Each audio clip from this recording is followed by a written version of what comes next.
Okay, good morning everyone. Good morning. Welcome to the class assembly that we are going to present to you today. First of all, I'd like to say a big thank you to you guys for helping them learn their lines at home and practicing with them. So a big clap for your parents before we get started. Thank you very much. Okay, so without further ado then, I'll hand straight over to them.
Welcome to 3F's Assembly. It's lovely to have you back in school again. We have been looking at ancient Egyptians. They lived many thousands of years ago, around about the same time as Mr. Fellows was born.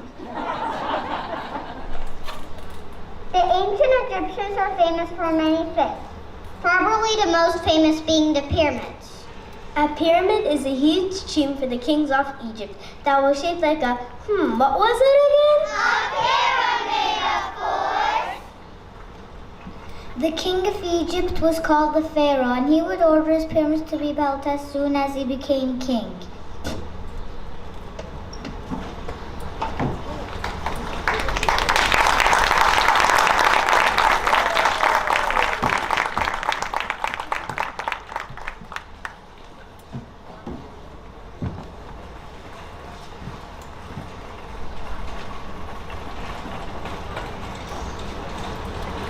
How's my pyramid going?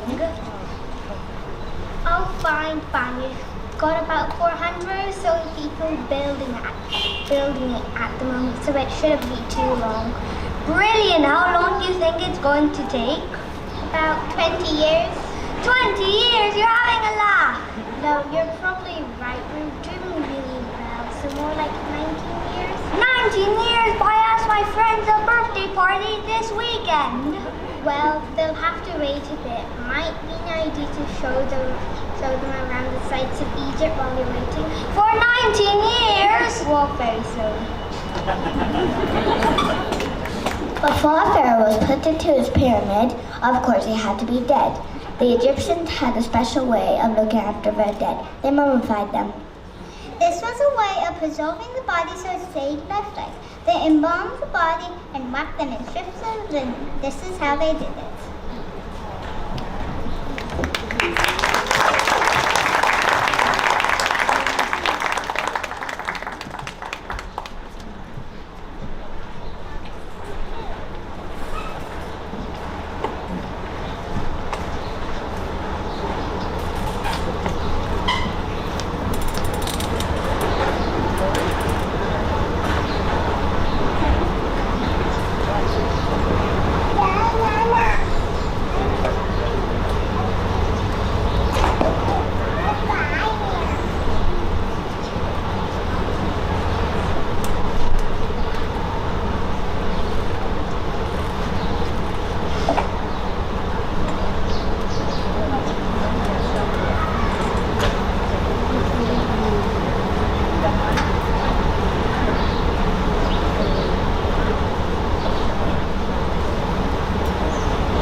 Hello, we are Rahotep, and us and our assistant are going to show you how to mummify a body.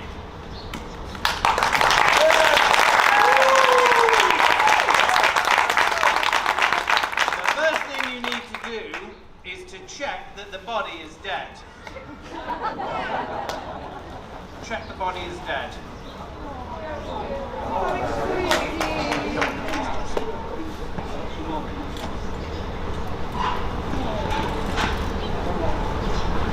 Are you dead? Yes. Okay, well that's a good start. Should we get started then? Rule number 1. Wash the body with scented palmine and then wash it off with water from the Nile. The Nile is a river that runs through the whole of Egypt. It was very important to the Egyptians. It was so important they treated the river Nile as a living thing. Now your body is ready for the next bit. We have to get all of the organs out of the body. We need them later, so don't throw them away. One organ we need to get out is what do we need to get out? The brain, exactly. Do we cut it out? No, we don't want to spoil the way the pharaoh looks. No, the method for taking out a brain was very simple. First, you put the tip of a small metal pole into the fire until it's nice and hot. Then you get the red hot pole, shove it up the nose, waggle it about a bit, and then pour the brains out. Wait a minute. You're gonna do what? We're going to shove a red hot pole up your nose, waggle it about a bit, and pull your brains out. Is that a problem? A problem? A problem? Of course that's a problem. That's gonna hurt. But you're dead. You won't feel a thing. Oh, sorry. Never mind. Carry on then.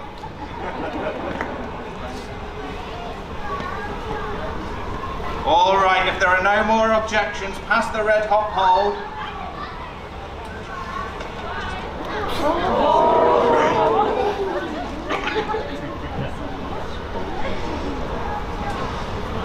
Excuse me, assistant.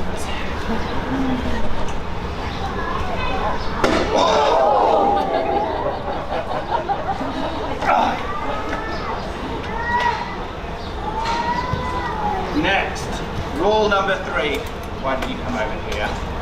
We're going to take out the organs. So if I give you the organs, can you do what you need to do with them, yeah? Do that? Alright, so first we have the liver.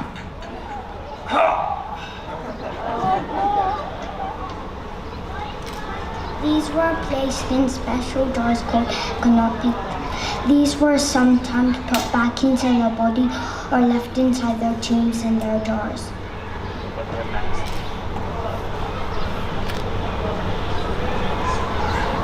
Then the lungs.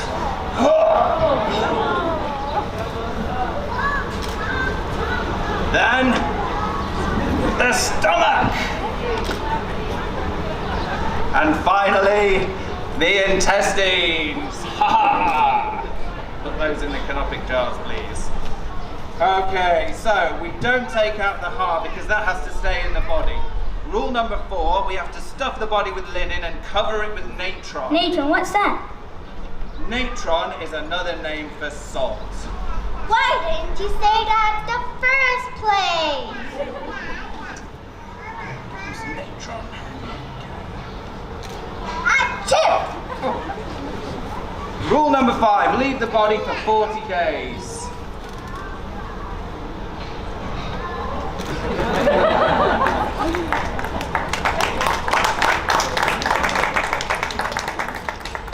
Rule number 6, we wash the body again using water from the Nile and cover it in oils. Do that? Wash the body.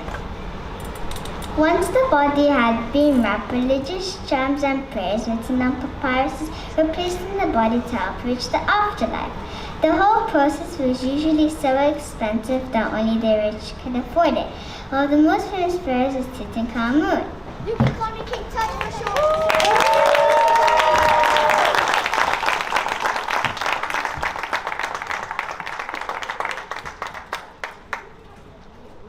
King Tut became pharaoh when he was just 9 years old. 9 years old? That can't be right. He would only be in year 4. What made a difference back then? I'll say we aren't allowed to walk to our swimming lesson on our own. Anyway, King Tut became pharaoh. People believe that all of Egypt belongs to the gods, that the pharaohs most represent the wonders to the gods, or maybe a kind of god. I'm going to be one of the greatest pharaohs and live forever. But he died when he was about 17. So much for living forever.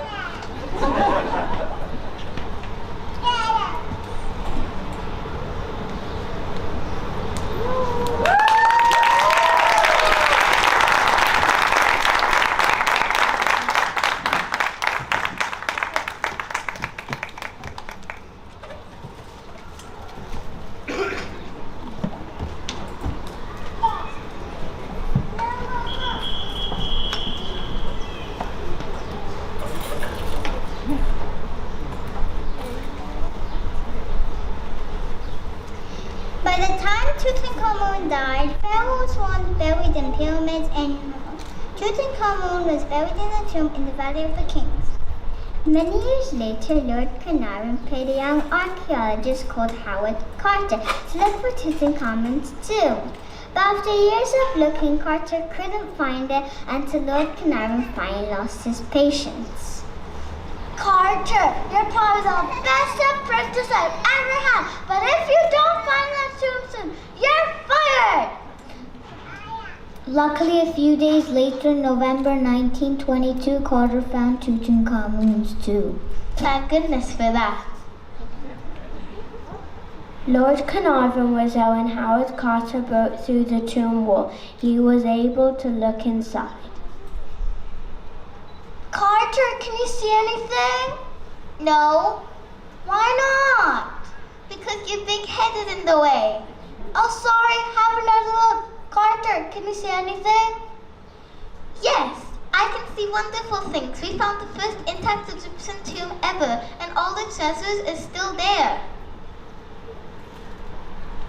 Later that night, Carter wrote in his diary, At first I could see nothing, the hot air escaping from the chamber causing my flame to flicker. But presently, as my eyes grew accustomed to the light, details of the room slowly emerged from the mist.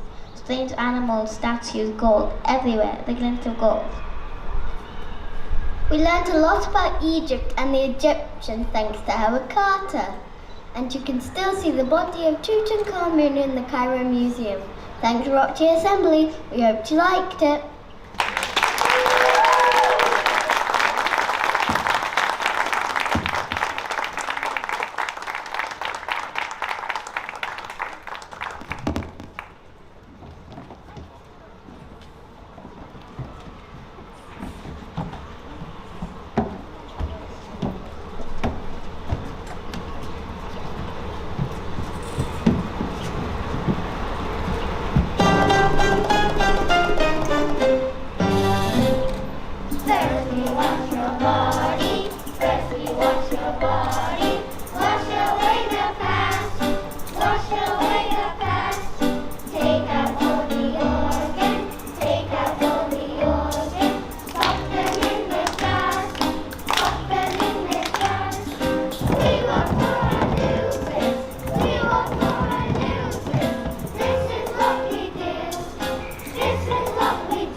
Sit down, guys. Well done.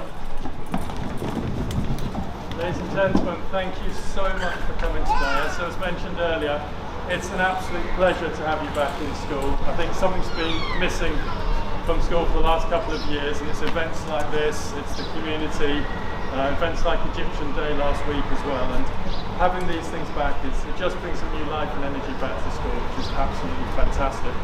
The children have worked incredibly hard, as you can see, all week, and I think to stand up here, you've seen today, to perform in front of a live audience, it takes a huge amount of courage, and some of those performances today, the eloquence, the clarity, absolutely fantastic. Can we give the stars of our shows another massive round?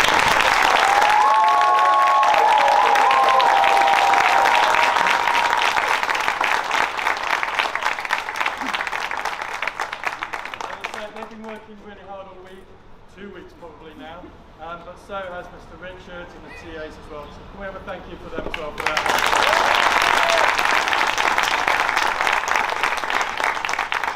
And also to Mrs. Marshall and the music team who are working tirelessly on those songs we love.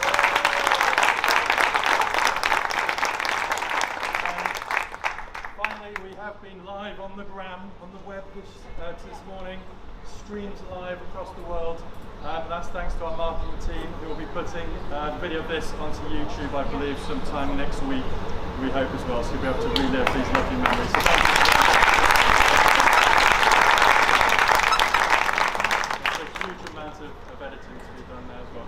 Now, the most common thing I've heard from parents over the last week or so is, we've heard these songs again and again, I'm singing them in my sleep, I know the words off by heart, I'm almost good enough to come up on stage and do it myself. Now, I'm not going to do that to you. I did threaten one class I was going to do that, but we will have a little encore of the first song again. If you know the words so well, feel free to join in. It'll be lovely to hear you as well. At the end as well, the children will stay around for about 5 minutes or so if you want to get any photos and bits like that as well. Okay? But as they stand for their final encore, can we have one big round of applause for them again? Well done.